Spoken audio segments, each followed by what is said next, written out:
bandsaw is a very handy thing to have, although I'm going to go out on a limb and say this guy should probably be using better safety measures.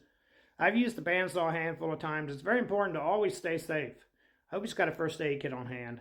My dad said if you don't know the difference between a bandsaw and a handsaw, just stay away from the bandsaw. At least this guy's giving him a hand. It's always nice to have help. His helper looks very handy.